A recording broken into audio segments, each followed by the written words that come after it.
നമ്മൾ ദൈവത്തിൻ്റെ വചനത്തിൽ നിന്ന് പഠിക്കാൻ ഞാൻ ഒരു വേദഭാഗം പ്രധാനമായിട്ടും എടുക്കാൻ ഉദ്ദേശിക്കുന്നത് എഫേസ്യ ലേഖനം 5-ാം അധ്യായത്തിൻ്റെ, ശരിക്കും നമ്മളത്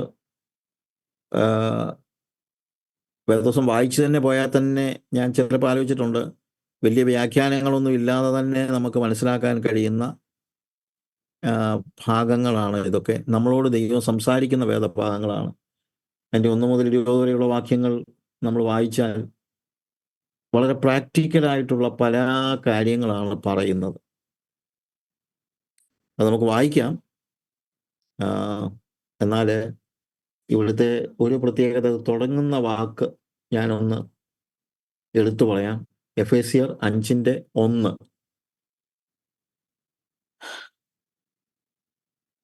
ആകയാൽ പ്രിയ മക്കൾ എന്ന പോലെ ദൈവത്തെ അനുകരിപ്പിൻ. സ്തോത്രം. Be therefore imitators of God as beloved children.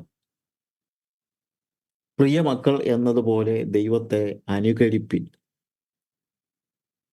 ദൈവത്തെ അനുകരിക്കുക,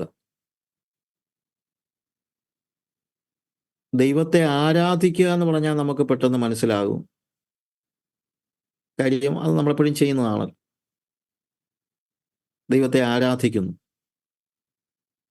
പക്ഷെ ഇവിടെ ദൈവത്തെ ആരാധിക്കുന്നു എന്ന വാക്കല്ല, ദൈവത്തെ അനുകരിക്കുക എന്ന വാക്കാണ് ഉപയോഗിച്ചിരിക്കുന്നത്. ദൈവത്തെ എങ്ങനെയാണ് അനുകരിക്കാൻ പറ്റുന്നത്? നമ്മൾ അനുകരിക്കണമെങ്കിൽ ആ വ്യക്തി നമുക്ക് പരിചിതനാണെങ്കിലേ നമുക്ക് അനുകരിക്കാനായിട്ട് കഴിയുള്ളൂ. തന്നെയല്ല, നമുക്ക് യോജിക്കുന്ന ഒരു വ്യക്തിയാണെങ്കിലേ അത് യോജിക്കുന്ന ഉദ്ദേശിച്ചത്, എനിക്കിപ്പം ഒരു മനുഷ്യനെ അനുകരിക്കാൻ പറ്റും, പക്ഷേ ഒരു ദൂതനെ അനുകരിക്കാൻ കഴിയില്ലല്ലോ. കാര്യം ഞാൻ എനിക്ക് അനുകരിക്കാവുന്ന ഒരവസ്ഥയല്ല. അപ്പോൾ ഞാൻ ഇവിടെ ദൈവത്തെ അനുകരിക്കുക എന്ന് പറയുമ്പോൾ, ദൈവത്തെ ഞാൻ ആകാശത്തിലിരിക്കുന്ന ദൈവത്തെ എങ്ങനെയാണ് അനുകരിക്കുന്നത്? പക്ഷെ ഇവിടെ നമ്മൾ മനസ്സിലാക്കേണ്ടതായ കാര്യം, ആ ദൈവത്തെ അനുകരിക്കാൻ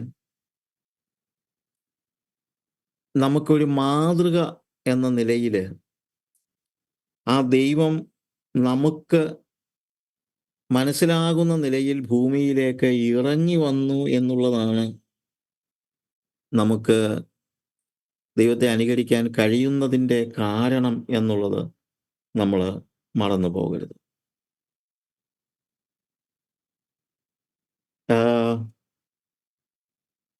ദൈവം നമ്മളോട് സംസാരിക്കുന്നു. പക്ഷെ ആ സംസാരിക്കുന്നത്, ഇപ്പം എബ്രായ ലേഖനം 1-ാം അധ്യായത്തിൻ്റെ 1 മുതലുള്ള വാക്യങ്ങളിൽ ദൈവം പണ്ട് ഭാഗമായും വിവിധമായിട്ടും പ്രവാചകന്മാർ മുഖാന്തരം പിതാക്കന്മാരോട് അരുളി ചെയ്തിട്ട് ഈ അന്ത്യകാലത്ത് പുത്രൻ മുഖാന്തരം നമ്മോട് അരുളി ചെയ്തിരിക്കുന്നു.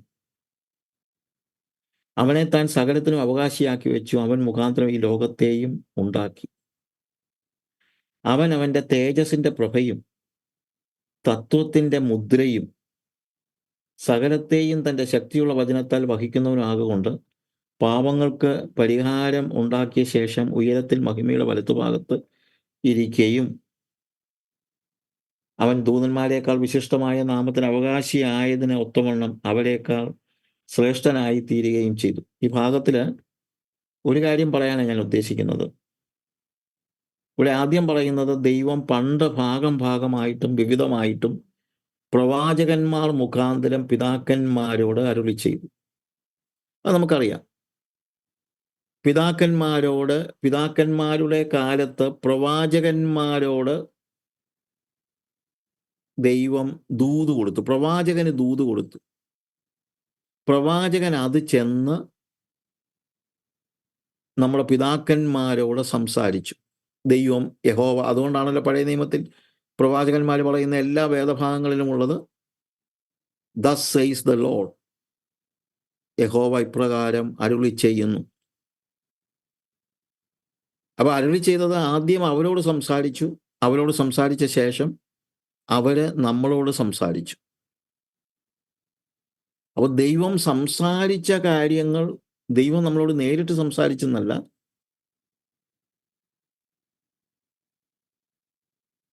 ദൈവം സംസാരിച്ച കാര്യങ്ങൾ പ്രവാചകന്മാരോട് സംസാരിച്ച കാര്യങ്ങൾ, പ്രവാചകന്മാരിലൂടെ നമ്മളോട് സംസാരിച്ച കാര്യങ്ങൾ, നമ്മൾ ദൈവത്തിൻ്റെ സംസാരം കേട്ടു.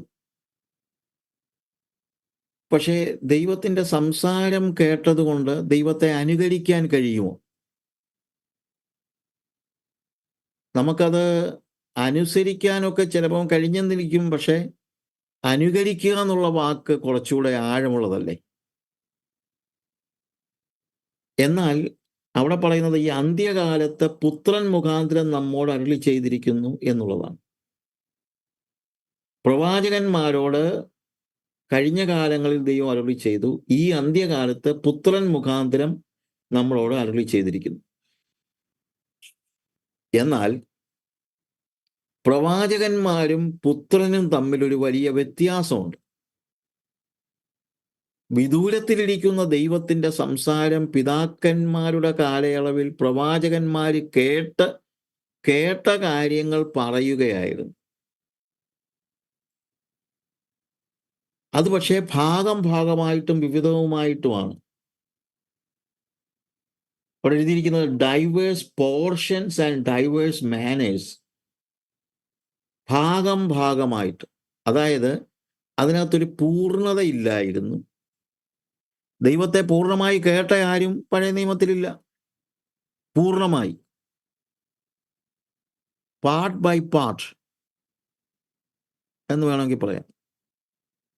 അവര് കണ്ട കാര്യങ്ങൾ, അവരറിഞ്ഞ കാര്യങ്ങൾ അവര് പ്രവചിച്ചു. പക്ഷെ അവർ കണ്ടത് ഭാഗമായിട്ടാണ്. പണ്ട് നമ്മൾ പറയാറുള്ള ഒരു ഉദാഹരണം ഉണ്ടല്ലോ, അന്ധന്മാരായ ആളുകൾ ആനയെ കാണാൻ പോയി. ആനയെ അവിടെ ചെന്ന് കഴിഞ്ഞിട്ട് അവർ തപ്പി നോക്കി, അല്ലാതെ അവർക്ക് കണ്ണ് കാണാൻ പറ്റുന്നില്ലല്ലോ. തപ്പി നോക്കിയിട്ട് ഒരാൾ പറഞ്ഞു ആന തൂണ് പോലെയാണെന്ന്. കാര്യം കാലയിലാണ് പിടിച്ചത്. വേറൊരാള് തപ്പി നോക്കിയത് ചെവിയേല, അപ്പം പറഞ്ഞു ആന മുറം പോലെയാണ്. പിന്നൊരാൾ ആനയുടെ വയറ് ഇങ്ങനെ തപ്പി നോക്കിയിട്ട് പറഞ്ഞു ആന പാറ പോലെയാണ്. പിന്നൊരാൾ കൊമ്പേലാണ് പിടിച്ചത്, അയാൾ പറഞ്ഞു ആന കമ്പ് പോലെയാണ്. ഇതിനകത്തെല്ലാം സത്യമുണ്ട്. പക്ഷേ അത് ഭാഗമായിട്ടുള്ള അറിവുകൾ മാത്രമാണ്. എന്നാൽ അന്ത്യകാലത്ത് പുത്രൻ മുഖാന്തരം അരുളി ചെയ്യുമ്പോൾ പുത്രൻ ദൈവത്തെ അറിഞ്ഞത് ഭാഗമായിട്ടല്ല, സമ്പൂർണമായിട്ടാണ്. അതിനവിടെ എഴുതിയിരിക്കുന്ന കാര്യം, അവൻ അഥവാ പുത്രൻ അവൻ്റെ തേജസ്സിൻ്റെ പ്രഭയും തത്വത്തിൻ്റെ മുദ്രയും സകലത്തെയും തൻ്റെ ശക്തിയുള്ള വചനത്താൽ വഹിക്കുന്നവനുമാകൊണ്ട്. He is the exact resemblance of God's glory and the very stamp of his nature എന്നാണ് അവിടെ എഴുതിയിരിക്കുന്നത്. Is the exact resemblance of God's glory. തേജസ്സിൻ്റെ പ്രഭ, അതായത് ദൈവത്തിൻ്റെ തേജസ്സിനെ അതേപോലെ പ്രകാശിപ്പിക്കുന്ന വ്യക്തിയാണ് പുത്രൻ. The very stamp of his nature, അവൻ്റെ സ്വഭാവത്തെ, അവിടെ അതാണ് നമ്മൾ കാണുന്നത്. അവൻ്റെ സ്വഭാവത്തെ എന്ത് ചെയ്തിരിക്കുന്നു?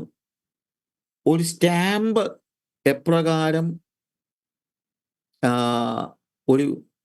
ഇപ്പോൾ ഒരു സ്റ്റാമ്പിൻ്റെ ഒരു പ്രത്യേകതയുണ്ടല്ലോ. ആ സ്റ്റാമ്പെ നമ്മളിങ്ങനെ കൈ പിടിച്ച് അല്ലെങ്കിൽ കയ്യിലിങ്ങനെ എടുത്തിട്ട് നോക്കിയാൽ റബ്ബർ സ്റ്റാമ്പിൻ്റെ കാര്യമാണ്, മുദ്ര. അപ്പോൾ ഈ സീലിൽ നമ്മൾ കൈ പിടിച്ചിങ്ങനെ നോക്കിക്കഴിഞ്ഞാൽ അതിലുള്ളത് മിറർ ഇമേജ് ആണ്. അപ്പം നമ്മൾ വായിച്ചാൽ പലപ്പോഴും തെറ്റിപ്പോയെന്നിരിക്കും. ഡി എന്നുള്ളത് ക്യൂ ആയിപ്പോയെന്നൊക്കെ ഇരിക്കും. അപ്പം അതിനകത്ത് കുറച്ച് പ്രോബ്ലംസ് ഉണ്ട്. എന്നാൽ ഈ മുദ്ര ഏറ്റവും നന്നായിട്ട് മനസ്സിലാക്കാൻ കഴിയുന്നത് എങ്ങനെയാണെന്ന് ചോദിച്ചാൽ, ഒരു വെള്ള കടലാസയിലോട്ട് ഈ മുദ്ര അങ്ങ് സീൽ ചെയ്താൽ നമുക്ക് കൂളായിട്ട് വായിക്കാം, എല്ലാവർക്കും വായിക്കാം, എല്ലാവർക്കും മനസ്സിലാകും. അപ്പോൾ എബ്രായ ലേഖനകാരൻ പറയുന്നത്, ദൈവത്തിൻ്റെ മുദ്ര, മനുഷ്യർക്ക് വായിക്കാൻ ബുദ്ധിമുട്ടുള്ളതായ ദൈവത്തിൻ്റെ മുദ്ര ഒരു കടലാസിൽ പതിപ്പിക്കുന്നത് പോലെ ഒരു ശരീരത്തിൽ പതിപ്പിച്ചു. അതാണ് യേശു ക്രിസ്തു.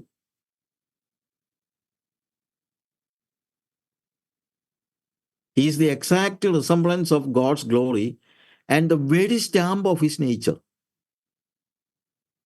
അപ്പോൾ ദൈവം എങ്ങനെയുള്ളവനാണെന്ന് അറിയണമെങ്കിൽ, അത് ശരിയായ നിലയിൽ അറിയണമെങ്കിൽ യേശുവിനെ നോക്കിയാൽ മതി. അപ്പൊ ആ യേശുവിൻ്റെ ജീവിതം, അതാണ് ഇവിടുത്തെ ഏറ്റവും പ്രാധാന്യം അർഹിക്കുന്നതായ കാര്യം എന്ന് പറയുന്നത്. നമ്മൾ എഫേസ്യ ലേഖനത്തിൽ വായിച്ച വേദഭാഗത്തിലും അവിടെ നമ്മൾ കാണുന്ന ഒരു കാര്യം അതാണ്. ആകയാൽ പ്രിയ മക്കൾ എന്നതുപോലെ ദൈവത്തെ അനുകരിപ്പിൻ. പ്രവാചകന്മാരിൽ നിന്ന് ദൈവത്തിൻ്റെ ശബ്ദം നമ്മൾ കേട്ടിട്ടുണ്ടെങ്കിലും നമുക്ക് ആ ദൈവത്തെക്കുറിച്ചുള്ള അറിവിൻ്റെ അടിസ്ഥാനത്തിൽ ദൈവത്തെ ആരാധിക്കാൻ കഴിയും, ഇതെല്ലാം ശരിയാണ്.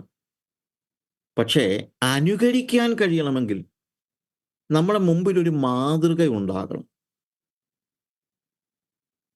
എബ്രായ ലേഖനകാരൻ പറയുന്നു, ആ മാതൃക യേശുവാണ്. He is the exact resemblance of God's glory and the very stamp of his nature. അപ്പോൾ ദൈവം എങ്ങനെയുള്ളവനാണെന്ന് അറിയണമെങ്കിൽ യേശുവിനെ നോക്കിയാൽ മതി. അപ്പോൾ ആ യേശുവിനെ അനുകരിച്ചാൽ നമ്മൾ ദൈവത്തെ അനുകരിക്കുകയാണ്. കാര്യം ദൈവമാണ് യേശു, യേശുവാണ് ദൈവം. Is the exact resemblance of God's glory. അപ്പോൾ നമുക്ക് അനുകരിക്കാൻ കഴിയണമെങ്കിൽ ആകാശത്തിലിരിക്കുന്ന ദൈവത്തെ നമുക്ക് ആരാധിക്കാൻ പറ്റും. അനുകരിക്കണമെങ്കിൽ ഭൂമിയിലുള്ള നടന്ന നമ്മളെപ്പോലെയുള്ള ഒരു വ്യക്തി ആയി ദൈവം വന്നാലേ പറ്റൂ. അങ്ങനെയാണ് യേശു ഭൂമിയിലേക്ക് വന്നത്. അതിലൂടെ നമ്മൾ മനസ്സിലാക്കുകയാണ് ദൈവം എങ്ങനെയുള്ളവനാണെന്ന്.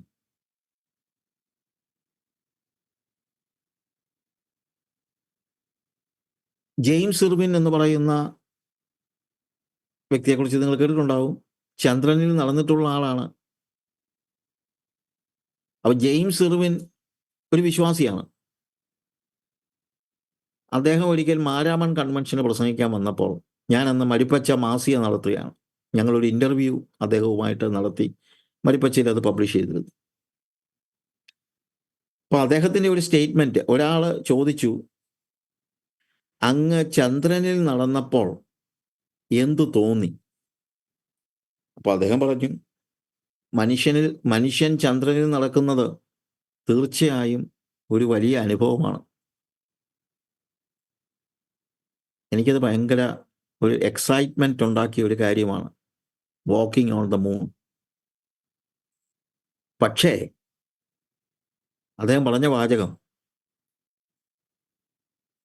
I came to know about Jesus, and when I look at Jesus, he was doing just the opposite. He was walking on earth, the God who was walking on the earth. So when we see God who is walking on the earth, man walking on moon is nothing. ദൈവം ഭൂമിയിൽ നടക്കുന്നത് അറിഞ്ഞു കഴിഞ്ഞാൽ, കണ്ടു കഴിഞ്ഞാൽ, മനുഷ്യൻ ചന്ദ്രനിൽ നടക്കുന്ന അത്ര വലിയ കാര്യമൊന്നുമല്ലെന്ന് അദ്ദേഹം പറയുകയുണ്ടായി. മനുഷ്യൻ ചന്ദ്രനിൽ നടന്നതിനെക്കുറിച്ചൊക്കെ നമ്മൾ ഒത്തിരി വലിയ കാര്യങ്ങളൊക്കെ പറയും. പക്ഷേ നമ്മൾ മനസ്സിലാക്കണം, ദൈവം ഭൂമിയിൽ നടന്ന ഒരു ചരിത്രമുണ്ട്. അതാണ് യേശുവിൻ്റെ ചരിത്രം. അതുകൊണ്ടുണ്ടായ ഗുണം എന്താ? അതുകൊണ്ടുണ്ടായ ഗുണം എനിക്ക് അനുകരിക്കാൻ ഒരു മാതൃക ലഭിച്ചു എന്നുള്ളതാണ്.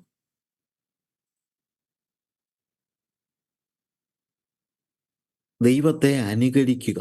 ദൈവത്തെ അനുകരിക്കാൻ ഒരു മാർഗ്ഗമേ ഉള്ളൂ. അത് യേശുവിനെ അനുകരിക്കുക എന്നുള്ളതാണ്. യേശുവിനെ അനുകരിക്കുക. എല്ലാ രീതിയിലും യേശുവിനെ അനുകരിക്കുക. ഞാൻ ഭൂമിയിൽ ജീവിക്കുമ്പോൾ എപ്പോഴും നോക്കിക്കൊണ്ടിരിക്കേണ്ടത് യേശു എന്ത് ചെയ്തു എന്നുള്ളതാണ്. അതുതന്നെ ഞാനും ചെയ്യണം. അപ്പോഴാണ് ഞാൻ ദൈവത്തെ അനുകരിക്കുന്നത്. ഞാൻ പറഞ്ഞല്ലോ, ദൈവത്തെ ആരാധിക്കണം. പക്ഷെ ഇവിടുത്തെ എഫേസ്യ ലേഖനത്തിൽ പൗലോസ് പറയുന്നത് ദൈവത്തെ ആരാധിക്കുന്നത് പോലെ കർത്താവിനെ അനുകരിക്കണം. ദൈവത്തെ അനുകരിക്കണം. ആ ദൈവത്തെ അനുകരിക്കണമെങ്കിൽ തീർച്ചയായും ദൈവത്തെ ഞാൻ അറിയണം, അനുഭവിക്കണം. ആകാശത്തിലിരിക്കുന്ന ദൈവത്തെ അനുകരിക്കാൻ എനിക്ക് പറ്റില്ല. പക്ഷേ ഭൂമിയിൽ ഇറങ്ങി വന്നവനായ ദൈവം, നമ്മളെപ്പോലെയൊക്കെ ഒരു സാധാരണ മനുഷ്യനായി ഭൂമിയിൽ നടന്ന ദൈവം, ആ ദൈവത്തെ അനുകരിക്കണം. ആ ദൈവം ചെയ്യുന്നതെല്ലാം ഞാനും ചെയ്യണം. ആ ദൈവം ചെയ്യുന്നത് മാത്രമേ ഞാൻ ചെയ്യാവൂ. അതാണ് ശരിയായ നിലയിലുള്ള അനുകരണം എന്ന് പറയുന്നത്. ഇംഗ്ലീഷിൽ സാധാരണ നമ്മൾ പറയുമല്ലോ, WWJD, what would Jesus do? എൻ്റെ സാഹചര്യത്തിൽ യേശു ആയിരുന്നെങ്കിൽ എന്ത് ചെയ്യുമായിരുന്നു? അതാണ് എനിക്ക് ചെയ്യാൻ കഴിയുന്നത്. അതാണ് ഞാൻ ചെയ്യേണ്ടത്. വേറെ ഒന്നും ഞാൻ ചെയ്തിട്ട് അർത്ഥമില്ല. ഞാൻ ചെയ്യേണ്ടത് യേശു എന്ത് ചെയ്യുമായിരുന്നോ അതാണ് ഞാൻ ചെയ്യേണ്ടത്. ഓക്കെ. അപ്പോൾ അങ്ങനെ യേശുവിനെ അനുകരിക്കാൻ, അതാണ് ഇവിടെ പൗലോസ് എക്സോർട്ട് ചെയ്യുന്നത്. ആകയാൽ പ്രിയ മക്കൾ എന്ന പോലെ ദൈവത്തെ അനുകരിപ്പിൻ. ഇവിടെ പറയുന്ന ഒരു കാര്യം കൂടെ അതിനോട് ചേർന്നുള്ളത് എങ്ങനെ അനുകരിക്കണമെന്നാണ്. ഞാൻ ദൈവത്തെ അനുകരിക്കണം, അല്ലെങ്കിൽ യേശുവിനെ അനുകരിക്കണം. പക്ഷെ എങ്ങനെ അനുകരിക്കണം? പ്രിയ മക്കൾ എന്ന പോലെ ദൈവത്തെ അനുകരിക്കണം. പ്രിയ മക്കൾ എന്ന പോലെ. അതെന്താ അങ്ങനെ പറയാൻ കാര്യം? അനുകരണം പല രീതിയിലുണ്ട്. ഒരാളെ നോക്കിക്കണ്ട് പഠിച്ച് അദ്ദേഹത്തെ അനുകരിക്കാനായിട്ട് കഴിയും. പക്ഷെ അങ്ങനെ അനുകരിക്കുന്ന കാര്യം അത് വേണം. പക്ഷെ അങ്ങനെ അനുകരിക്കുന്ന ഒരു കാര്യമല്ല. അതിനപ്പുറത്തൊരു ആഴം ഇവിടെ ഉണ്ട്. എന്നാന്ന് ചോദിച്ചു കഴിഞ്ഞാൽ, ഈ അനുകരണം കഷ്ടപ്പെട്ട് പഠിച്ച് നമ്മൾ ചെയ്യുന്ന ഒരു അനുകരണമല്ല. അതിനപ്പുറത്ത് ഇത് ബന്ധം കൊണ്ട് സ്വാഭാവികമായി വരുന്ന അനുകരണമാണ്. അപ്പനെ പോലെയാണ് മക്കൾ. എൻ്റെ മോള്, ഇപ്പോൾ അവള് കല്യാണം കഴിഞ്ഞ് 2 പിള്ളേരൊക്കെ ഉണ്ട്. അവളിവിടെ നാട്ടിലുണ്ടായിരുന്ന സമയത്തൊക്കെ ചിലപ്പോൾ ആളുകളുടെ പറഞ്ഞിട്ടുണ്ട്, സഹിച്ചാൽ നടക്കുന്ന പോലെ തന്നെയാ ശ്രുതിമോള് നടക്കുന്നത്. അപ്പോൾ ഞാൻ നടക്കുന്നത് നോക്കി അതുപോലെ നടന്നതല്ല എൻ്റെ മോള് ശ്രുതി. അവളെൻ്റെ മകളായതുകൊണ്ട് ഓട്ടോമാറ്റിക്കായിട്ട് അങ്ങനെ ആയിപ്പോകുന്നതാണ്.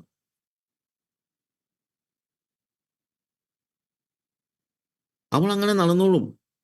കാര്യം അവൾക്കതിനുള്ള കഴിവുണ്ട്, ശക്തിയുണ്ട്, അവളിൽ ഉള്ളടങ്ങിയിട്ടുണ്ട്.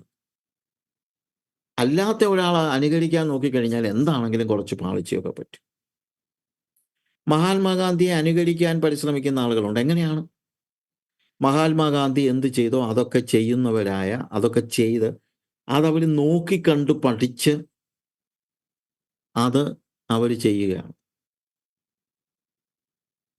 എന്നാൽ എൻ്റെ മകൻ അല്ലെങ്കിൽ എൻ്റെ മകൻ ഞാൻ ചെയ്യുന്നത് പോലെയൊക്കെ ചെയ്യുന്നത്.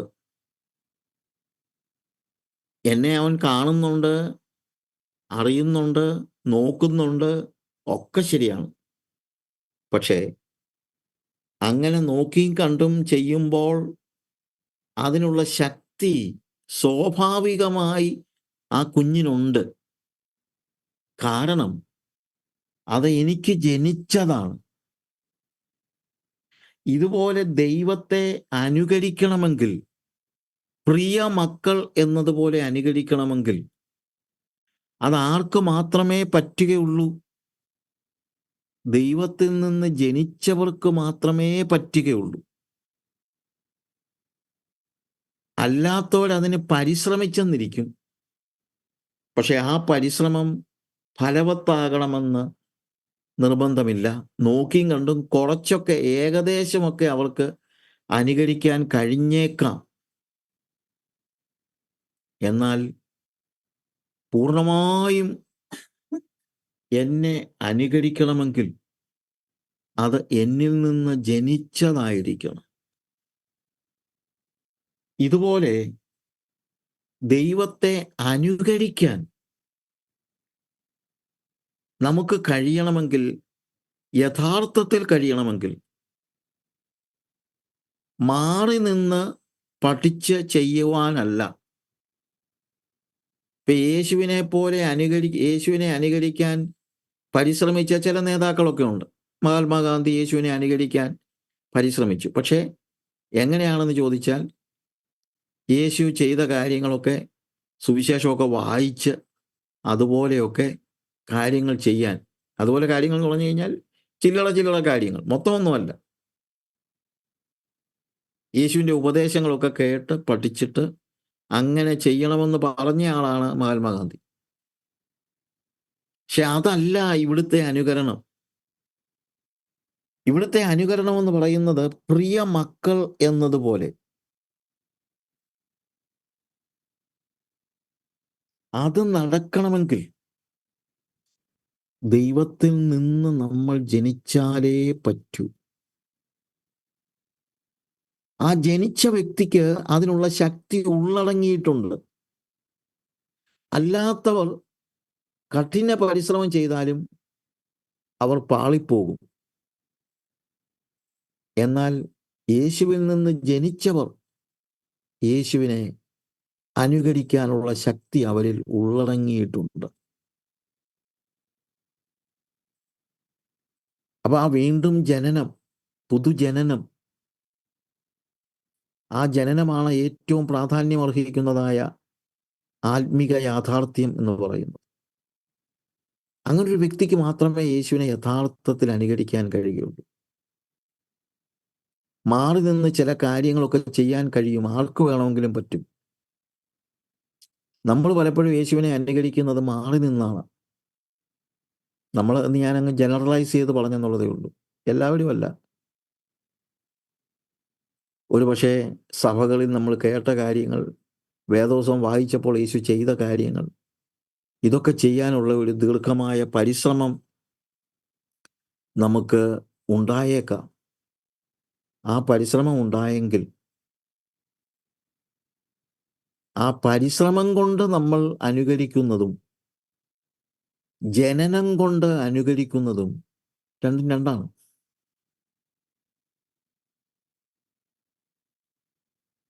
ജനിച്ചവനും ഒരുപക്ഷെ പരിശ്രമിക്കുന്നുണ്ടാകാം, പക്ഷെ ജനനമാണ് വ്യത്യാസം ഉണ്ടാക്കുന്നത്. എൻ്റെ വീട്ടിൽ ഒരു പൂച്ചക്കുട്ടി ഉണ്ടായി കുറച്ച് കഴിയുമ്പോൾ അത് നടക്കാൻ തുടങ്ങുന്നു, 4 കാലേ നടക്കും. അപ്പൊ ഞാൻ പറയുകയാണെന്ന് പറഞ്ഞോ, എൻ്റെ വീട്ടിലുണ്ടായ പൂച്ചയാണ്, അതുകൊണ്ട് ഇത് 2 കാലിൽ നടക്കണം, ഞാൻ 2 കാലിലാണ് നടക്കുന്നത്, അത് 2 കാലിൽ നടക്കണമെന്ന് പറഞ്ഞാൽ അതിനെ ട്രെയിൻ ചെയ്യിച്ചാൽ 2-3 സ്റ്റെപ്പൊക്കെ വെച്ചെന്നിരിക്കും. പക്ഷേ അടുത്തത് 4 കാലും അത് നിലത്ത് വെക്കും.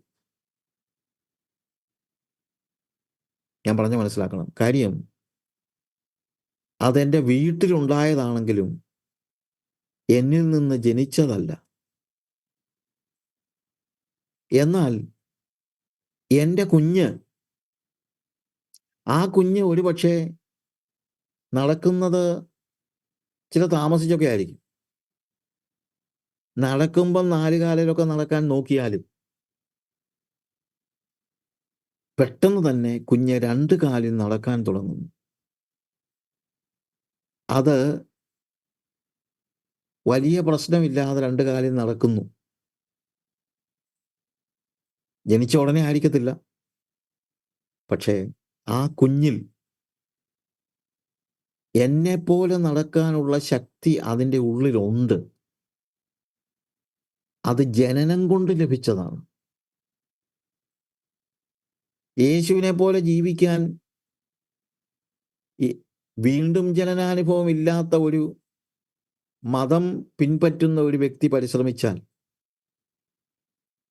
അയാൾ ചില കാര്യങ്ങളൊക്കെ കുറച്ച് പരിശീലിച്ചെന്നിരിക്കും. പക്ഷേ യഥാർത്ഥത്തിൽ യേശുവിനെ അനുകരിക്കണമെങ്കിൽ നമ്മൾ അവനിൽ നിന്ന് ജനിക്കണം. പ്രിയ മക്കൾ എന്നതുപോലെ എന്നെ അനുകരിപ്പീൻ. പ്രിയ മക്കൾക്കേ അത് പറ്റുള്ളൂ. കുഞ്ഞിൽ ആ ശക്തിയുണ്ട്. കാരണം അത് എന്നിൽ നിന്ന് ജനിച്ചതാണ്. വീട്ടിലെ പൂച്ചയ്ക്കും പട്ടിക്കും ഒന്നും അത് ഒരിക്കലും കിട്ടത്തില്ല. പരിശീലിപ്പിച്ചാൽ 2-3 സ്റ്റെപ്പ് വെച്ചെന്നിരിക്കും. പക്ഷെ പിന്നെ ഒരു എലിയെ കണ്ടാൽ പെട്ടെന്ന് 4 കാലാകും. ഒരു പ്രലോഭനം വരുമ്പോൾ അത് 4 കാലിലാകും. പരിശീലനമൊന്നും അവിടെ നടക്കത്തില്ല. ഇതുപോലെ മാനുഷികമായ പരിശീലനം കൊണ്ട് ഒരു ക്രിസ്തീയ ജീവിതം ജീവിക്കാൻ കഴിയുകയില്ല. പൗലോസ് പറയാണ്, അതിന് അത്യാവശ്യമായിരിക്കുന്നതായ കാര്യം മറ്റൊന്നുമല്ല, പ്രിയ മക്കൾ എന്നതുപോലെ ദൈവത്തെ അനുകരിപ്പീൻ. അങ്ങനെ മക്കളാണെങ്കിൽ തീർച്ചയായും നമ്മൾ ദൈവത്തിൻ്റെ പ്രവൃത്തികൾ ചെയ്യാൻ ഒരു ബുദ്ധിമുട്ടുമില്ലാതെ, ബുദ്ധിമുട്ടെന്ന് പറഞ്ഞു കഴിഞ്ഞാൽ ആദ്യം അതൊക്കെ ചെയ്യാൻ ഒരു ചെറിയൊരു ഇതൊക്കെ ഉണ്ടായിരിക്കാം. എന്നാൽ ഏറെ താമസിയാതെ നമ്മൾ ആ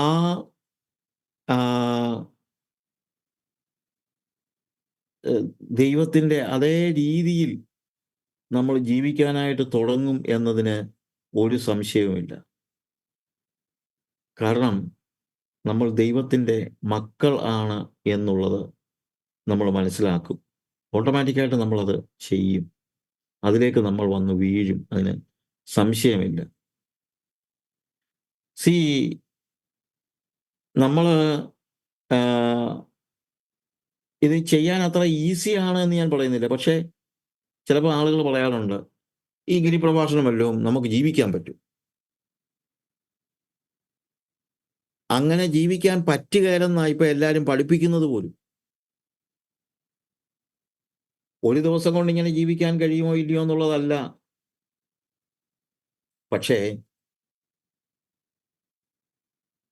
നമ്മൾ അതിനുള്ള ശക്തി ഉള്ളടങ്ങിയിട്ടുണ്ട്. ഈ ഗിരിപ്രഭാഷണം നമുക്ക് വേണ്ടി ദൈവം തന്നിരിക്കുകയാണ് എന്നുള്ളത് മനസ്സിലാക്കണം. മത്തായിയുടെ സുവിശേഷം 4, 5, 6, 7 അധ്യായങ്ങൾ മൊത്തം നമ്മളൊന്ന് വായിക്കണം. അവിടെ പറയുന്ന കാര്യങ്ങൾ നോർമൽ വേയിൽ നമുക്ക് ചെയ്യാനായിട്ട്, അതായത് മകനല്ലാത്ത ഒരാൾക്ക് അത് ചെയ്യാൻ പറ്റുമെന്ന് എനിക്ക് തോന്നുന്നില്ല. അനുകരിക്കുവാൻ പരിശ്രമിക്കുന്ന, അല്ലെങ്കിൽ കർത്താവ് പറഞ്ഞ ഈ കാര്യങ്ങളൊക്കെ ചെയ്യാൻ മാനുഷികമായി ഒരാൾ പരിശ്രമിച്ചാൽ അത് നടക്കുമെന്ന് എനിക്ക് തോന്നുന്നില്ല. എന്നാൽ അങ്ങനെ ചെയ്യുന്നവര് മാത്രമാണ് മക്കളാകുന്നത്, അല്ലെങ്കിൽ അവരെയാണ് മക്കൾ എന്ന് പറയുന്നത്. നമ്മൾ 5-ാം അധ്യായത്തിന്റെ 38 മുതലുള്ള വാക്യങ്ങൾ വായിക്കുമ്പോൾ, കണ്ണിന് പകരം കണ്ണും പല്ലിന് പകരം പല്ലും എന്ന് അരുളി ചെയ്ത് നിങ്ങൾ കേട്ടിട്ടുണ്ടല്ലോ. ഞാനോ നിങ്ങളോട് പറയുന്നത്, ദുഷ്ടനോട് എതിർക്കരുത്. നിന്റെ വലത്തെ ചെകിട്ടത്ത് അടിക്കുന്നവനെ മറ്റേതും കാണിച്ചു കൊടുക്കുക. ഈസി അല്ല. നിന്നോട് വ്യവഹരിച്ച് നിന്റെ വസ്ത്രം എടുപ്പാൻ ഇച്ഛിക്കുന്നവന് പുതപ്പും വിട്ടുകൊടുക്കുക. ഒരുത്തൻ നിന്നെ ഒരു നാഴിക വഴി നടന്നു പോകുവാൻ നിർബന്ധിച്ചാൽ അവനോട് കൂടെ പോകാം. നിന്നോട് യാചിക്കുന്നവന് കൊടുക്കുക, വായ്പ വാങ്ങുവാൻ ഇച്ഛിക്കുന്നവനെ ഒഴിഞ്ഞു കളയരുത്. കൂട്ടുകാരനെ സ്നേഹിക്കുകയെന്നും ശത്രുവിനെ പകയ്ക്കുകയെന്നും അരുളിച്ചത് നിങ്ങൾ കേട്ടിട്ടുണ്ടല്ലോ. ഞാനോ നിങ്ങളോട് പറയുന്നത്, നിങ്ങളുടെ ശത്രുക്കളെ സ്നേഹിപ്പീൻ, നിങ്ങളെ ഉപദ്രവിക്കുന്നവർക്ക് വേണ്ടി പ്രാർത്ഥിപ്പീൻ. അതിനോട് ചേർന്ന് പറയുന്ന ഒരു വാക്ക് എന്താണെന്ന് അറിയാമോ? 45 വാക്യം, മത്തായി 5:45. സ്വർഗസ്ഥനായ നിങ്ങളുടെ പിതാവിന് പുത്രന്മാരായി തീരേണ്ടതിന് തന്നെ അവൻ ദുഷ്ടന്മാരുടെ മേലും നല്ലവരുടെ മേലും തന്റെ സൂര്യനെ ഉദിപ്പിക്കുകയും നീതിമാന്മാരുടെ മേലും നീതികെട്ടവരുടെ മേലും മഴ പെയ്യിക്കുകയും ചെയ്യുന്നു. സ്വർഗസ്ഥനായ നിങ്ങളുടെ പിതാവിന് പുത്രന്മാരായി തീരേണ്ടതിന് തന്നെ. കർത്താവ് പ്രസംഗിച്ച കാര്യങ്ങളൊക്കെ കർത്താവ് പ്രാക്ടീസ് ചെയ്ത ആളാണ്. കാരണം അവൻ ദൈവപുത്രനാണ്, പക്ഷെ അവൻ മനുഷ്യനാണ്. അത് നിങ്ങൾ ചെയ്യുമ്പോഴാണ് നിങ്ങൾ സ്വർഗസ്ഥനായ നിങ്ങളുടെ പിതാവിന് പുത്രന്മാരായി തീരുന്നത്. താഴോട്ടുള്ള ഭാഗങ്ങളൊക്കെ വായിച്ചാൽ അവിടെ നമുക്ക് മനസ്സിലാക്കാൻ പറ്റുന്ന കാര്യം അതാണ്. നിങ്ങളെ സ്നേഹിക്കുന്നവരെ സ്നേഹിച്ചാൽ എന്ത് പ്രതിഫലം? ചുങ്കക്കാരും അങ്ങനെ തന്നെ ചെയ്യുന്നില്ലയോ? സഹോദരന്മാരെ മാത്രം വന്ദനം ചെയ്താൽ നിങ്ങൾക്ക് എന്ത് വിശേഷം? ജാതികളും അങ്ങനെ ചെയ്യുന്നില്ലയോ? ആകയാൽ നിങ്ങളുടെ സ്വർഗീയ പിതാവ് സൽഗുണപൂർണനായിരിക്കുന്നത് പോലെ നിങ്ങളും സൽഗുണപൂർണരാകുവിൻ. പ്രിയ മക്കൾ എന്നതുപോലെ ദൈവത്തെ അനുകരിപ്പിൻ. ഈ പറഞ്ഞ കാര്യങ്ങളൊക്കെ ദൈവം ചെയ്യുന്നതാണ്, ദൈവം യേശുവിലൂടെ ചെയ്തതാണ്. അതുകൊണ്ടാണ് കർത്താവ് പറയുന്നത്, അത് നിങ്ങൾ ചെയ്യുമ്പോൾ നിങ്ങളുടെ ശത്രുക്കളെ സ്നേഹിപ്പിൻ, നിങ്ങളെ ഉപദ്രവിക്കുന്നവർക്ക് വേണ്ടി പ്രാർത്ഥിപ്പിൻ, സ്വർഗസ്ഥനായ നിങ്ങളുടെ പിതാവിന് പുത്രന്മാരായി തീരേണ്ടതിന് തന്നെ. അപ്പൊ ആ യേശുവിനെ അനുകരിക്കുകയാണ്.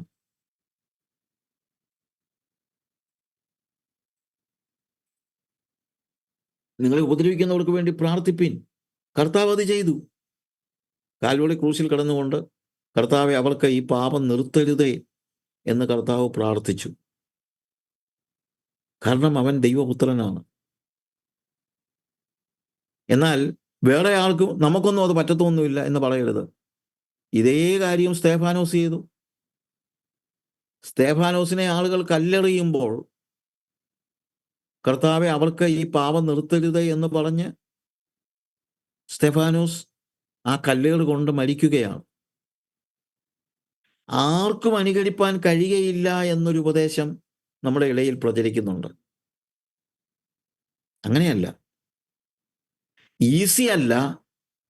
പക്ഷേ നമ്മൾ യഥാർത്ഥത്തിൽ വീണ്ടും ജനിച്ചവരാണെങ്കിൽ നമ്മുടെ ഉള്ളിൽ അതിനുള്ള ശക്തിയുണ്ട്. അതുകൊണ്ട് വീണ്ടും എഫെസ്യ ലേഖനത്തിലേക്ക് നമ്മൾ വരുമ്പോൾ അതേ അധ്യായത്തിൽ നമ്മൾ അവിടെ വായിക്കുന്ന 5-ാം അധ്യായത്തിൽ നമ്മൾ വായിക്കുന്ന കാര്യം ഇതാണ്. അതുകൊണ്ട് ആകയാൽ പ്രിയ മക്കൾ എന്നതുപോലെ ദൈവത്തെ അനുകരിപ്പിൻ. പ്രിയ മക്കൾ എന്നതുപോലെ അവിടുത്തെ മക്കളായി തീരുമ്പോഴാണ് അതിനുള്ള ശക്തി കിട്ടുന്നത്. അല്ലെങ്കിൽ യേശുവിനെ അനുകരിക്കുവാനുള്ള ശക്തി നമുക്കുണ്ടാവുകയില്ല. സ്തെഫാനോസ് ദൈവ പൈതലായിരുന്നത് കൊണ്ട് യേശു കർത്താവ് പറഞ്ഞ അതേ വാചകം തന്നെ കല്ലെറിയുന്നവരുടെ മുമ്പിൽ അവർക്ക് വേണ്ടി പ്രാർത്ഥിപ്പാൻ സ്തെഫാനോസിന് കഴിഞ്ഞു. കഴിഞ്ഞതിൻ്റെ കാരണം മറ്റൊന്നുമല്ല, അയാളൊരു സ്ട്രോങ് പേഴ്സണാലിറ്റി ആയതുകൊണ്ടൊന്നുമല്ല. പ്രത്യുത യേശുവിൽ നിന്ന് ജനിച്ചവനായതുകൊണ്ടാണ്. യേശുവിൽ നിന്ന് ജനിച്ചവൻ യേശുവിനെ അനുകരിക്കും. യേശു വിശുദ്ധനായതുകൊണ്ട് യേശുവിൽ നിന്ന് ജനിച്ചവൻ വിശുദ്ധനായി ജീവിക്കും. ആകയാൽ പ്രിയ മക്കൾ എന്നതുപോലെ ദൈവത്തെ അനുകരിപ്പീൻ. ക്രിസ്തുവും നിങ്ങളെ സ്നേഹിച്ച് നമുക്ക് വേണ്ടി തന്നെത്താൻ ദൈവത്തിന് സൗരഭ്യവാസനയായ വഴിപാടും യാഗവുമായി അർപ്പിച്ചതുപോലെ സ്നേഹത്തിൽ നടപ്പീൻ. ക്രിസ്തു ചെയ്തിട്ടാണ് പറയുന്നത്. ക്രിസ്തു നമ്മളെ സ്നേഹിച്ച് നമുക്ക് വേണ്ടി തന്നെത്താൻ ദൈവത്തിന് സൗരഭ്യവാസനയായ വഴിപാടും യാഗവുമായി അർപ്പിച്ചതുപോലെ യേശുക്രിസ്തുവിന്റെ മരണത്തെക്കുറിച്ച് ഇവിടെ പറയുന്നു. അവിടെ പറയുകയാണ്, എന്തുകൊണ്ട് യേശു ഒരു വഴിപാടായി, യാഗമായി, കാൽവറി ക്രൂശിൽ അവൻ യാഗമായത് എന്തുകൊണ്ടാണ്? നമ്മെ സ്നേഹിച്ച് നമുക്ക് വേണ്ടി തന്നെത്താൻ ദൈവത്തിന്റെ സൗരഭ്യവാസനയായ വഴിപാടും യാഗവുമായി അർപ്പിച്ചു. അതിന്റെ കാരണം സ്നേഹമാണ്. അങ്ങനെ അതുപോലെ അവന്റെ മകനായിട്ട് സ്നേഹത്തിൽ നടപ്പീൻ. അവന്റെ വിശുദ്ധി നമുക്ക് അത്യാവശ്യമാണ്. എന്തുകൊണ്ട് നമ്മളൊരു വിശുദ്ധ ജീവിതം ജീവിക്കണം? ഒന്ന്, യേശു വിശുദ്ധനായിരുന്നത് കൊണ്ട് ഞാനൊരു വിശുദ്ധ ജീവിതം ജീവിക്കണം. കാരണം ഞാൻ യേശുവിൻ്റെ പുത്രനാണ്. ഞാൻ യേശുവിനെ അനുകരിക്കേണ്ടത് ആവശ്യമാണ്. എന്നിൽ അശുദ്ധിക്ക് യാതൊരു അവകാശവുമില്ല. യേശു കർത്താവ് തൻ്റെ ഇടത്തോടെ ഒരിക്കൽ തൻ്റെ അടുക്കൽ വന്ന ജനങ്ങളോട് ചോദിക്കുന്ന ഒരു ചോദ്യമുണ്ട്. നിങ്ങളിൽ ആർ എനിക്ക് പാപത്തെക്കുറിച്ച് ബോധ്യം വരുത്തും? ആർക്കും കഴിഞ്ഞില്ല. അവനെ വിസ്തരിച്ച പിലാത്തോസ് പറഞ്ഞത്, ഞാൻ ഈ മനുഷ്യനിൽ യാതൊരു കുറ്റവും കാണുന്നില്ല. ഇവിടെ പൗലോസ് പറയുകയാണ്, ആ യേശുവിൻ്റെ പ്രിയ മകനായി ദൈവത്തെ, യേശുവിനെ അനുകരിക്കുകയാണെങ്കിൽ നമ്മൾ ആ വിശുദ്ധയിലാണ്. ഒരു വിശുദ്ധ ജീവിതമാണ്. അതുകൊണ്ട് 3-ാം വാക്യത്തിൽ ദുർനടപ്പ്, യാതൊരു അശുദ്ധിയും അത്യാഗ്രഹവും നിങ്ങളുടെ ഇടയിൽ പേർ പറക പോലും അരുത്. എനിക്ക് ആ വാക്ക് വളരെ പേര് പറയുക പോലും അരുതെന്ന്. എന്ന് വെച്ച് കഴിഞ്ഞാൽ, ഒരുപക്ഷെ ദുർനടപ്പിലേക്ക് നമ്മൾ പോയാലും പോയില്ലെങ്കിലും അതിനൊരു ആരോപണം ഉണ്ടാകാനുള്ള ഒരു സാധ്യതയ്ക്കും പോലും നമ്മൾ വിട്ടുകൊടുക്കരുത്. പേർ പറക പോലും അരുത്. ഇന്നിപ്പോൾ ഇതൊന്നും ഒരു വിഷയമല്ല എന്നുള്ള നിലയിൽ ആളുകൾ ഈയിടെ ഒരു ആൾ പ്രസംഗിച്ചു. അയാളുടെ കൂടെ ഒത്തിരി പാസ്റ്റർമാരുണ്ട്. ആ പാസ്റ്റർമാർ ഒന്നും വിശുദ്ധ ജീവിതമൊന്നും ജീവിക്കുന്നൊന്നുമില്ല. അവരുടെ ഭാര്യമാർ അസിസ്റ്റന്റ് പാസ്റ്റർമാരുടെ കൂടെ പോകും, കുറച്ചാൾ പോകും, അത് കഴിഞ്ഞ് വന്നെന്നിരിക്കും. അങ്ങനെ അശുദ്ധ ജീവിതം, അയാൾ അശുദ്ധ ജീവിതം എന്ന് പറയുന്നില്ല. അയാൾ പറയുന്നത് അങ്ങനെ അതിനെ അശുദ്ധ ജീവിതം എന്നാണ് വിളിക്കേണ്ടതല്ല, വേറെ ഒന്നുമല്ല. വേറെ ആളുകളുടെ ഭാര്യമാരുടെ കൂടെ നടക്കുന്ന, ഭാര്യമാരെ വെച്ചുമാറുന്ന അങ്ങനെയുള്ള ശുശ്രൂഷകരെ കുറിച്ച് അദ്ദേഹം പറഞ്ഞത്. എന്നിട്ട് പറയുക, എന്നിട്ടും ഞങ്ങളുടെ സഭ വളരുന്നു. പാസ്റ്ററുടെ വിശുദ്ധി ഒന്നുമല്ല സഭ വളരാനുള്ള കാരണം, അത് ദൈവം വളർത്തുക. അതുകൊണ്ട് ഞങ്ങളുടെ സഭ വളരുന്നു. ഞങ്ങളുടെ പാസ്റ്റർമാരെല്ലാം ദുർനടപ്പുകാരാ, പക്ഷേ ഞങ്ങളുടെ പാസ്റ്റർമാർ ദുർനടപ്പുകാരാണെങ്കിലും സഭ വളരുന്നു. ഒരു നാണവും ഇല്ലാതെ ഈ കോട്ടയത്ത് വന്ന് പ്രസംഗിച്ചേക്കുക. ഞാൻ പറഞ്ഞ മനസ്സിലായോ? ദുർനടപ്പും അശുദ്ധിയും നിങ്ങളുടെ ഇടയിൽ പേർ പറക പോലും അരുത്. കാരണം ഞാൻ വീണ്ടും ജനനത്തിലൂടെ യേശുവിൻ്റെ മകനായിരിക്കുകയാണ്, ദൈവത്തിൻ്റെ മകനായിരിക്കുകയാണ്. എൻ്റെ അപ്പനെ പോലെ വേണം എനിക്ക് ജീവിക്കാൻ. ആകയാൽ പ്രിയ മക്കൾ എന്നതുപോലെ ദൈവത്തെ അനുകരിപ്പീൻ. ദുർനടപ്പും അശുദ്ധിയും അത്യാഗ്രഹവും നിങ്ങളുടെ ഇടയിൽ പേർ പറക പോലും അരുത്. ഇങ്ങനെയാകുന്നു വിശുദ്ധന്മാർക്ക് ഉചിതം. ചീത്തത്തരം, പൊട്ടച്ചൊൽ, കളിവാക്ക്, ഇങ്ങനെ ചേർച്ചയല്ലാത്തവ ഒന്നും അരുത്. സ്തോത്രം അത്രേ വേണ്ടത്, ചേർച്ചയല്ലാത്തത്. അത് വല്ലതും പാപമാണോ ബ്രദറെ? ഇതൊക്കെ ചെയ്താൽ ഞാനൊരു കള്ളം പറഞ്ഞ ഉടനെ നരകത്തിൽ പോകുമോ എന്നൊക്കെ ചോദിക്കുന്ന ആളുകളുണ്ട്. നരകത്തിലേ പോകൂ, അതാ സത്യം. നരകത്തിൽ പോകും. പക്ഷേ ഇവിടെ പറയുന്നത് ചേർച്ചയല്ലാത്തവ ഒന്നും അരുത്. കാരണം യേശുവിൽ ചേർച്ചയല്ലാത്തതൊന്നും ഇല്ലായിരുന്നു. nor filthiness, nor foolish talking, or jesting, which are not befitting, ചേർച്ചയല്ലാത്തത്, but rather giving thanks. സ്തോത്രമത്രേ വേണ്ടത്. എല്ലാത്തിനും നന്ദി പറയുന്ന ആ ഒരു അനുഭവം, അതാണ് യേശുവിനെ അനുകരിക്കുന്ന പ്രിയ മകൻ എന്നതുപോലെ യേശുവിനെ അനുകരിക്കുമ്പോൾ നമ്മൾ മനസ്സിലാക്കണം. ഇന്നിപ്പോൾ വന്ന് എന്ത് പാപം ചെയ്താലും കുഴപ്പമില്ലെന്നുള്ള ഒരു അർത്ഥം വരുന്ന രീതിയിൽ പ്രസംഗകർ തന്നെ ഇറങ്ങി പുറപ്പെട്ടിരിക്കുകയാണ്. അതുകൊണ്ടാണല്ലോ പറഞ്ഞത്, പാസ്റ്റർമാർ തുറന്നടപ്പുകാരാണേലും പ്രശ്നമില്ലെന്ന്, സഭ വളർന്നോളുമെന്ന്. ഏത് സഭയാണ് വളരുന്നതെന്ന് നമുക്കറിയത്തില്ല. അതൊന്നും ദൈവസഭയല്ല. അതൊന്നും ദൈവസഭയിൽ ചേർച്ചയല്ലാത്തതൊന്നും അരുത്. 5-ാമത്തെ വാക്യത്തിൽ കൃത്യമായിട്ട് പൗലോസ് പറയുന്നു, ദുർനടപ്പുകാരൻ, അശുദ്ധൻ, വിഗ്രഹാരാധിയായ ദ്രവ്യാഗ്രഹി, ഇവർക്ക് ആർക്കും ക്രിസ്തുവിൻ്റെയും ദൈവത്തിൻ്റെയും രാജ്യത്തിൽ അവകാശമില്ല എന്ന് നിങ്ങൾ അറിയുന്നുവല്ലോ. അവകാശമില്ല. വ്യർത്ഥവാക്കുകളാൽ ആരും നിങ്ങളെ ചതിക്കരുത്. ഈ വക നിമിത്തമല്ലോ ദൈവകോപം അനുസരണം കെട്ടവട്ട മേൽ വരുന്നത്. ദുർനടപ്പ്, അശുദ്ധി, വിഗ്രഹാരാധനയായ ദ്രവ്യാഗ്രഹം ഉൾപ്പെടെ ഈ വക പ്രവർത്തിക്കുന്നവർ, അവിടെ എഴുതിയിരിക്കുന്ന, അവർക്ക് ദൈവത്തിൻ്റെ രാജ്യത്തിൽ അവകാശമില്ല. വ്യർത്ഥമായ വാക്കുകളാൽ ആരും നിങ്ങളെ ചതിക്കരുത്. ഈ വക നിമിത്തമല്ലോ ദൈവകോപം അനുസരണം കെട്ടവട്ട മേൽ വരുന്നത്. നിങ്ങൾ അവരുടെ കൂട്ടാളികളാകരുത്. മുമ്പേ നിങ്ങൾ ഇരുളായിരുന്നു, ഇപ്പോഴോ കർത്താവിൽ വെളിച്ചമാകുന്നു. മുമ്പ് നിങ്ങൾ ഇരുളായിരുന്നു. അതെ, ഒരിക്കൽ നമുക്ക് അങ്ങനെ ഒരു കാലഘട്ടം ഉണ്ടായിരുന്നു. പക്ഷെ ഇപ്പോൾ പാടില്ല. ഇപ്പോൾ നമ്മൾ വളരെ ബോധ്യമുള്ളവരായിരിക്കണം. എൻ്റെ ഏത് ചെറിയ കാര്യത്തിലും വലിയ കാര്യത്തിലും ഒരുപോലെ ഞാൻ സത്യത്തിന് വേണ്ടി നിലകൊള്ളുന്നവനായിരിക്കണം. സ്വർഗസ്ഥനായ പിതാവിനെ അനുകരിക്കുന്നവനായിരിക്കണം. സ്വർഗസ്ഥനായ പിതാവിന് നമ്മൾ മക്കളാകേണ്ടത്. യെസ്. മുമ്പേ നിങ്ങൾ ഇരുളായിരുന്നു, ഇപ്പോൾ കർത്താവിൽ വെളിച്ചമാകും. കർത്താവിന് പ്രസാദമായത് എന്തെന്ന് പരിശോധിച്ചുകൊണ്ട് വെളിച്ചത്തിലുള്ളവരായി നടന്നുകൊള്ളുവിൻ.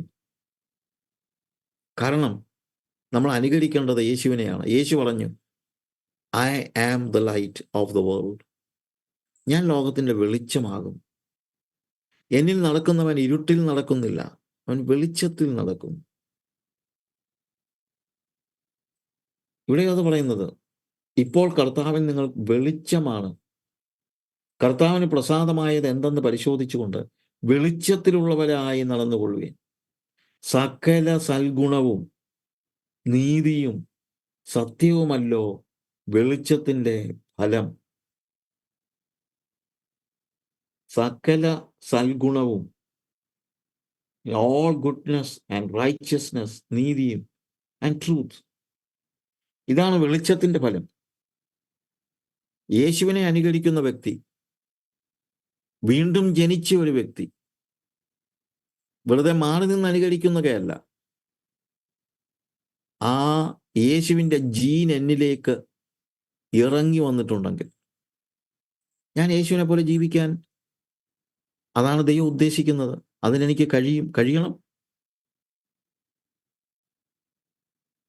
ഇരുട്ടിലെ നിഷ്ഫല പ്രവൃത്തികളിൽ കൂട്ടാളികളാകരുത്, അവയെ ശാസിക്കുക അത്രേ വേണ്ടത്. ആമേൻ. അതാണ് നമ്മൾ അറിയേണ്ടതായ ഒരു കാര്യം. നമ്മൾ ചെയ്യേണ്ടത് 4-ാം അധ്യായത്തിൽ, എഫെസ്യർ 4-ാം അധ്യായത്തിലും ഒത്തിരി കാര്യങ്ങൾ പ്രായോഗികമായി പറഞ്ഞിട്ടുണ്ട്. വെറുതെ യേശുവിനെ അനുകരിക്കണമെന്ന് പറഞ്ഞുകൊണ്ട് മാത്രം കാര്യമില്ലല്ലോ. അത് പ്രായോഗികമായി ഏതൊക്കെ തലങ്ങളിൽ എന്നുള്ളത് മനസ്സിലാക്കാനായിട്ട് വേദപുസ്തകം മൊത്തം അതുണ്ട്. അതുകൊണ്ടാണ് ഞാൻ മത്തായിയുടെ സുവിശേഷം 5-ാം അധ്യായത്തിൽ നിന്നൊക്കെ വായിച്ചത്. പ്രായോഗികമായിട്ട് ഇവിടെ 4-ാം അധ്യായത്തിൽ പറയുന്നത്, നിങ്ങളെ വിളിച്ചിരിക്കുന്ന വിളിക്ക് യോഗ്യമാം വണ്ണം പൂർണ്ണ വിനയത്തോടും സൗമ്യതയോടും ദീർഘക്ഷമയോടും കൂടെ നടക്കുകയും സ്നേഹത്തിൽ അന്യോന്യം പൊറുക്കുകയും ആത്മാവിൻ്റെ ഐക്യത സമാധാന ബന്ധത്തിൽ കാപ്പാൻ ശ്രമിക്കുകയും ചെയ്യുവിൻ. നിങ്ങളെ വിളിച്ചിരിക്കുന്ന വിളിക്ക് യോഗ്യമാവണ്ണം. എന്നെ വിളിച്ചപ്പോൾ കർത്താവിന് ചില ആശകളുണ്ട്. അതിന് യോഗ്യമായ നിലയിൽ വേണം ഞാൻ നടക്കാനായിട്ട്. പൂർണ്ണ വിനയത്തോടെ, സൗമ്യതയോടെ, ദീർഘക്ഷമയോടുകൂടെ, സ്നേഹത്തിൽ അന്യോന്യം പൊറുക്കുകയും ആത്മാവിൻ്റെ ഐക്യത സമാധാന ബന്ധത്തിൽ കാപ്പാൻ ശ്രമിക്കുകയും ചെയ്യും. എത്ര ക്ലാരിറ്റിയാണ്!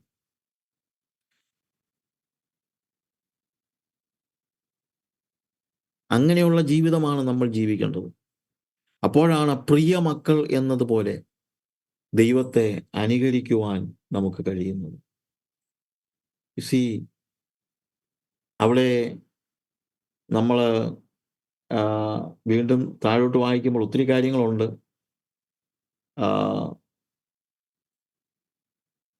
പിന്നെ 14 മുതലുള്ള വാക്യങ്ങൾ വായിക്കുമ്പോൾ, അങ്ങനെ നാം ഇനി മനുഷ്യരുടെ ചതിയാലും ഉപായത്താലും തെറ്റിച്ചു കളയുന്ന തന്ത്രങ്ങളിൽ കുടുങ്ങിപ്പോകുവാൻ തക്കവണ്ണം ഉപദേശത്തിൻ്റെ ഓരോ കാറ്റിനാൽ അലഞ്ഞുഴലുന്ന ശിശുക്കളായിരിക്കാതെ സ്നേഹത്തിൽ സത്യം സംസാരിച്ചുകൊണ്ട് ക്രിസ്തു എന്ന തലയോളം സകലത്തിലും വളരുവാനിടയാകും. ഇതൊരു വളർച്ചയാണ്. എന്താണ് നമ്മുടെ ടാർഗറ്റ്?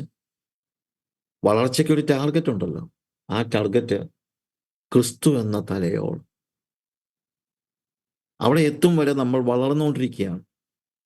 ഒരു ദിവസം കൊണ്ട് നമ്മൾ യേശുവിനെ പോലെ ആയെന്നല്ല, പക്ഷേ ഞാൻ യേശുവിനെ പോലെ ആയിക്കൊണ്ടിരിക്കുകയാണ്, കയറിക്കൊണ്ടിരിക്കുകയാണ്. ഞാൻ ചിലപ്പോൾ പറയാറുണ്ട്, നമ്മളൊരു ക്രിസ്തീയ ജീവിതം ഒരു റേസാണ്, ഒരു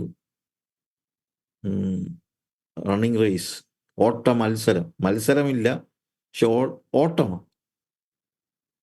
മത്സരമില്ല, പക്ഷെ ആ ഓട്ടക്കളത്തിൽ നമ്മൾ 1000 മീറ്റർ ഓടാനായിട്ട് ഇറങ്ങിയിരിക്കുകയാണെന്ന് വെച്ചു. 1000 മീറ്റർ ഓടാൻ ഇറങ്ങിക്കഴിഞ്ഞാൽ നമ്മൾ 1 മിനിറ്റ് കഴിയുമ്പോൾ 1000 മീറ്ററിൻ്റെ ടാർഗറ്റ് ബോർഡിൽ നമ്മൾ ചെന്നെന്ന് വരത്തില്ല. 10 മിനിറ്റ് കഴിഞ്ഞാലും ചെല്ലണമെന്നില്ല 1000 മീറ്റർ ഓടുകയാണ്. പക്ഷെ വേറെ കാര്യമുണ്ട്, 10 മിനിറ്റ് ആകുമ്പോൾ നമ്മൾ എത്തേണ്ടതായ ഒരു നല്ല ദൂരം നമ്മൾ ഓടിക്കഴിയും. ചോദ്യം ഇതാണ്, നമ്മൾ മുന്നോട്ട് തന്നെയാണോ പോകുന്നത്? ഒരു ദിവസം ഞാൻ ടാർഗറ്റ് ബോർഡിൻ്റെ അവിടെ എത്തും. ക്രിസ്തുവാകുന്ന തലയോളം സകലത്തിലും വളരുവാനിടയാകും. വളരുകയാണ്, ഒരു ദിവസം കൊണ്ടല്ല. വളർച്ച എപ്പോഴും ടൈം എടുത്തിട്ടായിരിക്കും, പക്ഷേ വളരുകയാണ്, പുറകോട്ട് പോവുകയല്ല. ആ വളർച്ച യേശുവിനെ അനുകരിച്ചുകൊണ്ടാണ്. ഇടയ്ക്ക് ഇട്ടിട്ട് പോകാനല്ല, മുന്നോട്ട് തന്നെയുള്ള യാത്രയാണ്. ക്രിസ്തു എന്ന തലയോളം സകലത്തിലും വളരുവാൻ, വളർച്ച. ആ ടാർഗറ്റ് ബോർഡിൽ നമ്മൾ ഒരു ദിവസം ചെല്ലും. പൗലോസ് ഒരിക്കൽ എഴുതി, ഞാൻ പിടിച്ചുവെന്ന് നിരൂപിക്കുന്നില്ല, പിടിക്കാമോ എന്ന് വെച്ച് ഓടുന്നതേ ഉള്ളൂ. പക്ഷേ ഒടുവിൽ പൗലോസ് എഴുതി, ഞാൻ നല്ല പോർ പൊരുതു, ഓട്ടം തികച്ചു, വിശ്വാസം കാത്തു. ഓട്ടം തികയ്ക്കുന്ന സമയമുണ്ട്, ഓടിക്കൊണ്ടിരിക്കുന്ന സമയമുണ്ട്. ഓടുമ്പോഴും നമ്മൾ അപൂർണരാണെന്നല്ല അതിൻ്റെ അർത്ഥം. നമ്മൾ പൂർണ്ണതയിലേക്ക് ഓടിക്കൊണ്ടിരിക്കുകയാണ്. പക്ഷേ അത് യേശു ഓടിയതുപോലെ, യേശു പോയതുപോലെ, യേശുവിനെ അനുകരിച്ചുകൊണ്ടായിരിക്കണം നമ്മൾ പോകുന്നത് എന്നുള്ളത് നമ്മൾ മനസ്സിലാക്കണം.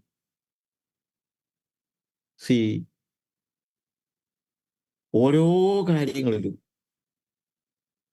ഇവിടെ 22 മുതലുള്ള വാക്യങ്ങൾ, മുമ്പിലത്തെ നടപ്പ് സംബന്ധിച്ച ചതിമോഹങ്ങളാൽ വഷളായി പോകുന്ന പഴയ മനുഷ്യനെ ഉപേക്ഷിച്ച് നിങ്ങളുടെ ഉള്ളിലെ ആത്മാവ് സംബന്ധമായി പുതുക്കം പ്രാപിച്ച് സത്യത്തിൻ്റെ ഫലമായ നീതിയിലും വിശുദ്ധിയിലും ദൈവാനുരൂപമായി സൃഷ്ടിക്കപ്പെട്ട പുതുമനുഷ്യനെ ധരിച്ചുകൊള്ളുവിൻ. കാരണം ഈ പുതുമനുഷ്യന് മാത്രമേ ഓടാൻ കഴിയത്തുള്ളൂ. പഴയ മനുഷ്യന്റെ പ്രശ്നം ചതിമോഹങ്ങളാൽ വഷളായി പോകുന്ന ഒരു പഴയ മനുഷ്യൻ. അവനെ ഉപേക്ഷിക്കണം. എന്നിട്ട് സത്യത്തിൻ്റെ ഫലമായ നീതിയിലും വിശുദ്ധിയിലും ദൈവാനുരൂപമായി സൃഷ്ടിക്കപ്പെട്ട പുതു മനുഷ്യനെ ധരിച്ചുകൊള്ളും. ഒത്തിരി പ്രായോഗികമായ കാര്യങ്ങൾ ഉണ്ട് ഇതിനകത്ത്. കോപിച്ചാൽ പാപം ചെയ്യാതിരിപ്പീൻ, സൂര്യൻ അസ്തമിക്കുവോളം കോപം വെച്ചുകൊണ്ടിരിക്കരുത്. 25-ാം വാക്യത്തിൽ ഭോഷ്ക് ഉപേക്ഷിച്ച് ഓരോരുത്തരും താന്താൻ്റെ കൂട്ടുകാരനോട് സത്യം സംസാരിപ്പീൻ, നാം തമ്മിൽ അവയവങ്ങളല്ലോ. ഇതെല്ലാം നമ്മൾ മനസ്സിലാക്കണം. എന്നിട്ട് പറയാണ്, പിശാചിന് ഇടം കൊടുക്കരുത്. ഒരു ചെറിയ സ്പേസ് പോലും കൊടുക്കരുതെന്ന് അവിടെ പറയുന്നത്. പിശാചിന് ഇടം കൊടുക്കരുത്. ഞാൻ അതിനെക്കുറിച്ച് ഒരു സ്റ്റോറി ഇങ്ങനെ കേട്ടിട്ടുണ്ട്. ഒരു മനുഷ്യനൊരു വഴി കൂടെ നടന്നു പോയപ്പോൾ ഒരു വീട് വിൽക്കാനിട്ടിരിക്കുന്നു. അപ്പോൾ ഇയാളൊരു വീടൊക്കെ ഇങ്ങനെ നോക്കി നടക്കുക. അപ്പോൾ അയാൾ ചെന്നു, ഓണർ അവിടെ ഉണ്ട്, ഓണറോട് ചോദിച്ചു, വീട് കൊടുക്കാനാണോ? അതെ, എഴുതിയിട്ടുണ്ടല്ലോ ഫോർ സെയിൽ. അപ്പം വലിയൊരു വീടാ, നല്ല വീടാ. ഞാൻ മലയാളീകരിച്ചങ്ങ് പറയുകയാണ്. ഇയാൾ ചോദിച്ചു, എന്താണ് വില? അപ്പം പറഞ്ഞ് 5 ലക്ഷം രൂപ. 5 ലക്ഷം രൂപയോ? അഡ്വാൻസിൻ്റെ കാര്യമാണോ പറഞ്ഞത്? കാര്യം 50 ലക്ഷം രൂപയുടെ വീടുണ്ട്. ഉടനെ അയാൾ പറഞ്ഞു, അല്ല, 5 ലക്ഷം രൂപ തന്നാൽ വീട് തന്നേക്കാം, ഞാൻ ഇപ്പം തന്നെ തരാം എന്ന് പറഞ്ഞ് അയാൾ പറഞ്ഞു. അയാൾ വീട് വാങ്ങിക്കാനായിട്ട് തയ്യാറായി. അപ്പോൾ വീട് വിൽക്കുന്ന ആൾ പറഞ്ഞു, എനിക്ക് ഒരു കണ്ടീഷനുണ്ട്. എൻ്റെ ഡ്രോയിങ് റൂമിൽ ഞാൻ ഒരു ആണി അടിക്കും, ആ ആണി എൻ്റെ ആയിരിക്കും, അത് ഞാൻ തരത്തില്ല, അവിടുത്തെ തൊടാൻ പാടില്ല. അയാൾ ചിന്തിച്ചു, 50 ലക്ഷത്തിൻ്റെ വീട് 5 ലക്ഷത്തിന് കിട്ടുമ്പം അയാൾ അവിടെ ഒരു ആണി അടിച്ചേച്ച് പോയാൽ എന്തോ പറ്റാനാ. അപ്പോൾ അതുകൊണ്ട് അയാൾ പറഞ്ഞു, അത് കുഴപ്പമില്ല, നിങ്ങൾ ആണി അടിച്ച ആ ആണി നിങ്ങളെ തന്നെ ആയിക്കോട്ടെ, എപ്പോൾ വേണമെങ്കിലും നിങ്ങൾക്ക് വരാം, ആണി എടുക്കാം, ആണിയാൽ എന്തെങ്കിലും ചെയ്യാം. ഇയാൾ എന്ത് ചെയ്യുന്നറിയാം? കുറച്ച് ദിവസം കഴിഞ്ഞപ്പോൾ ഒരു ദിവസം അവൻ മറ്റേ ആൾ ഇവിടെ കുടുംബമായിട്ട് താമസം തുടങ്ങി, മക്കളും എല്ലാവരും ഉണ്ട്. ഒരു ദിവസം അയാൾ വന്നിട്ട് പറഞ്ഞു, എൻ്റെ ആണി ഇവിടെ ഉണ്ടോ? ഉണ്ടുണ്ട്, ഞങ്ങൾ തൊട്ടിട്ട് പോലും ഇല്ല. ഓക്കെ എന്ന് പറഞ്ഞ് അയാൾ ഒരു പ്ലാസ്റ്റിക് കൂടെടുത്തിട്ട് അതിനകത്ത് കിടന്ന ഒരു ചത്ത എലിയെ ഈ ആണിയിൽ തൂക്കിയിട്ടു. എന്നിട്ട് പറഞ്ഞു, ഈ ആണി എൻ്റെയാണ്, വിത്ത് തൊട്ട് പോയേക്കരുത്. വിത്ത് തൂക്കുന്നതും എൻ്റെ വകയാണ്. അത് നാളത്തില്ലേ? നാളെയൊന്നും എനിക്ക് വിഷയമല്ല, പക്ഷേ ആണിയെ തൊട്ട് പോയേക്കരുത്. അവൾക്ക് കഴിക്കാൻ പറ്റുന്നില്ല, ആകെപ്പാടെ വിഷമമായി, കിടക്കാൻ പറ്റുന്നില്ല, ഉറങ്ങാൻ പറ്റുന്നില്ല, നാറ്റം കൊണ്ടൊരു രക്ഷയില്ല, തൊടാൻ പറ്റത്തില്ലല്ലോ. ഒരാഴ്ച അവിടെ കിടന്നായി. ഒരാഴ്ച കഴിഞ്ഞപ്പോൾ അയാൾ വന്നു, അയ്യോ ഇതിനെ ഒന്ന് കൊണ്ടുപോകും, ഞങ്ങൾക്കിവിടെ കഴിക്കുന്നില്ല, കുടിക്കുന്നില്ല, വെള്ളം കുടിക്കാൻ പറ്റുന്നില്ല. ആ ശരി, അയാൾ അതിനെ അഴിച്ചു, താഴെ വെച്ചിട്ട് വേറൊരു കൂടെടുത്തു. എന്നിട്ട് ഒരു ചത്ത പാമ്പിനെ അവിടുത്തെ കെട്ടി തൂക്കിയിട്ടു. അയ്യോ, ഇത് കൊണ്ടിട്ടേച്ചു പോകാൻ പോന്നു. അതെ, ആണി എൻ്റെ, ആ തൊട്ട് പോയേക്കരുത്. ഒരാഴ്ച പിന്നെയും അവർ ഈ നാറ്റമൊക്കെ സഹിച്ച് വല്ലാതെ കിടന്നു. അത് കഴിഞ്ഞപ്പോൾ അയാൾ പിന്നെയും വന്നിട്ട് ഈ ചത്ത പാമ്പിനെ എടുത്തു. എന്നിട്ട് അയാൾ സൂക്ഷിച്ചിരുന്ന ഒരു വളരെ നല്ല വലിപ്പമുള്ള വിഷമുള്ള ഒരു മൂർഖൻ പാമ്പിനെ ഈ ആണിയേൽ കെട്ടി തൂക്കിയിട്ടു. ഇതിൻ്റെ സൈഡിൽ കൂടെ വേണം അവർക്ക് മുറിയിലോട്ട് എങ്ങോട്ട് വേണമെങ്കിലും പോകണമെങ്കിൽ. ഡ്രോയിങ് റൂമിലാണ്, സെൻട്രൽ പോയിന്റിലാണ്. അയ്യോ, ഇതിനെ കെട്ടഴിഞ്ഞു പോയാൽ ആരെങ്കിലും കടിക്കത്തില്ലയോ? ഞങ്ങളെ കടിക്കത്തില്ലയോ? അതൊന്നും എനിക്ക് അറിയേണ്ട കാര്യമില്ല, ഈ ആണി എൻ്റെയാണ്, യുദ്ധത്തോട്ട് പോയേക്കരുത്. എൻ്റെ കഥ പറഞ്ഞ ആൾ പറഞ്ഞത്, ഇതുപോലെയാണ് പിശാചിന് നമ്മൾ ഇടം കൊടുക്കരുത്. ഇവിടെ എഴുതിയിരിക്കുന്ന വാക്കതാണ്. ഒരാണി അടിക്കാനുള്ള സ്ഥലം കൊടുത്താൽ നിങ്ങളുടെ ജീവിതം തകരാറിലാകും. ഏറ്റവും ഒടുവിൽ ഇയാളിങ്ങനെ ഓരോന്ന് കാണിച്ചുകൊണ്ടിരുന്നപ്പോൾ ഒടുവിൽ പിന്നെ ഈ വീട് കളഞ്ഞേച്ച് അവർക്ക് പോകേണ്ടി വന്നു. കാര്യം ഈ വീട്ടിൽ അവർക്ക് താമസിക്കാൻ വയ്യാതായി. കാര്യം ജീവനുള്ള പാമ്പിനെയൊക്കെ കൊണ്ട് തൂക്കിയിട്ട് കഴിഞ്ഞാൽ എങ്ങനെ ജീവിക്കും? പിശാചിന് ഒരു ആണിയടിക്കാനുള്ള ഇടം പോലും കൊടുക്കരുത് എന്നുള്ളതാണ് നമുക്ക് മനസ്സിലാക്കാൻ കഴിയുന്നത്. കാരണം നമ്മുടെ രാജാവായ യേശുവിൻ്റെ ജീവിതത്തിൽ യാതൊരു അശുദ്ധിക്കും സ്ഥാനമില്ല. താഴോട്ടുള്ള വാക്യങ്ങളൊക്കെ നിങ്ങൾ വായിക്കുക. അവിടെ എല്ലാം പറയുന്നത് ഇതേപോലുള്ള കാര്യങ്ങളാണ്. 30-ാമത്തെ വാക്യം കൂടെ വായിച്ച് ഞാൻ എൻ്റെ വാക്കുകൾ അവസാനിപ്പിക്കുകയാണ്. ദൈവത്തിൻ്റെ പരിശുദ്ധാത്മാവിനെ ദുഃഖിപ്പിക്കരുത്, അവനാലല്ലോ നിങ്ങൾക്ക് വീണ്ടെടുപ്പ് നാളിനായി മുദ്രയിട്ടിരിക്കുന്നു. ദൈവത്തിൻ്റെ പരിശുദ്ധാത്മാവിനെ ദുഃഖിപ്പിക്കരുത്. നിങ്ങൾ ചെയ്യേണ്ടത് എന്താണ്? പ്രിയ മക്കൾ എന്നതുപോലെ ദൈവത്തെ അനുകരിപ്പി. ചെയ്യരുതാത്തത് എന്താണ്? ദൈവത്തിൻ്റെ പരിശുദ്ധാത്മാവിനെ ദുഃഖിപ്പിക്കരുത്. നമ്മുടെ ജീവിതത്തിൽ ഏതെങ്കിലും അശുദ്ധിയിലേക്ക്, കാര്യം ദൈവം നമ്മളെ വിളിച്ചിരിക്കുന്നത് വിശുദ്ധീകരണത്തിന് വേണ്ടിയാണ്. ആ വിശുദ്ധ ജീവിതത്തിന് വേണ്ടിയാണ് പരിശുദ്ധാത്മാവിനെ നമുക്ക് നൽകിയിരിക്കുന്നത്. അതുകൊണ്ട് നമ്മുടെ ജീവിതത്തിൽ അശുദ്ധി കടന്നുകൂടിയാൽ, നമ്മൾ പിശാചിനിടം കൊടുത്താൽ, യേശു നടന്നതുപോലെ നടക്കുന്നില്ലെങ്കിൽ നമ്മൾ പരിശുദ്ധാത്മാവിനെ ദുഃഖിപ്പിക്കുകയാണ്. അത് നമ്മുടെ ജീവിതത്തിൽ നടക്കാതിരിക്കട്ടെ. ഞാൻ എൻ്റെ വാക്കുകളെ അവസാനിപ്പിക്കട്ടെ. ദൈവമായ കർത്താവ് നിങ്ങളെ സഹായിക്കുമാറാകട്ടെ. ആമേൻ. സ്തോത്രം.